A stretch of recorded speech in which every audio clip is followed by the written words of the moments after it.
With us now, Tammy Bruce, president of Independent Women's Voice and a Fox News contributor, and Daryl Parks, a civil rights attorney who represented the family of Trayvon Martin. Thanks very much for being here. Daryl, the grand jury on Staten Island, grand juries are generally very fair or very friendly to prosecutors. They declined to indict Officer Pantaleo. Why should he be fired? Well, I think the standard here is a lot different than from a grand jury. In this situation, you have an administrative type proceeding. In that proceeding, the officer is being judged by a judge who hears all the evidence. Number one, remember, the chokehold used by the officer was banned by the NYPD back in the early 90s. But he says he wasn't trying. He says he wasn't trying to use a chokehold. He was trying to use something called the seatbelt hold. Well, I think the facts show differently. The facts show that he did use a chokehold. The chokehold led to an asthma attack, which led to a heart attack, and ultimately his death. That was the testimony from the medical examiner who testified in the administrative hearing. All right, Tammy, your take on what the video shows and what happened to Eric Garner. Well, look, and I agree to some degree here with my friend in that even the autopsy, the nature of what occurred there, you can call it something different. Obviously, police, though, face remarkable circumstances every single day and have to protect themselves and get their job done. But the difference between here, right, a criminal proceeding with a grand jury, the difference between whether a crime was committed versus a policy being violated in the process here. The frustration, as you noted in the opening, that it took 5 years, even for the federal investigation. People do wonder, what is it that takes 5 years to be able to find justice for a family and for the police officer, who then is, of course, then relegated to a desk duty? But my concern in general is that while obviously a horrible thing happened to Mr. Garner, you should be able to be arrested without ending up being dead, no matter what the color of your skin, right? And that you've got to have a community that trusts the police.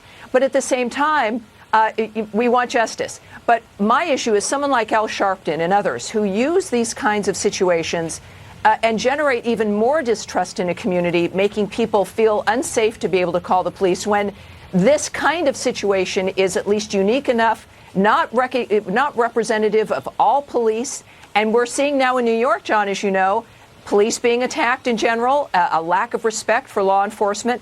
And it's I don't know if there's certainly any winners here. The family got a settlement from the city, but let me say though.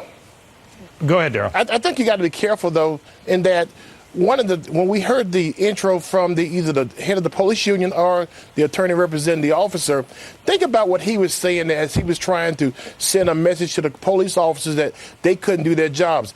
Even that type of rhetoric sends the wrong message to the police officers and to the general public. Remember now, Eric Garner was only selling loose cigarettes. That's all he was doing. Yeah, Daryl, I agree with you. He was resisting arrest. But see, that's it.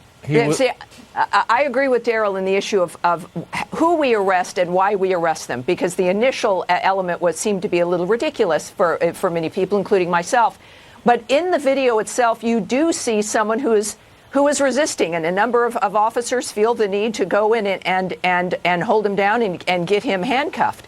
But remember this, though, for such a minor offense, even Mr. Garner felt appalled that he would be handled so roughly for just selling loose cigarettes. Well, no, what you had was an officer overreacting to a situation. Well, I think that it's the arrest was one thing, and then the culmination of how Mr. Garner was reacting to being arrested. But all of that, separate from that, police officers, you never know clearly what a police officer is going to encounter.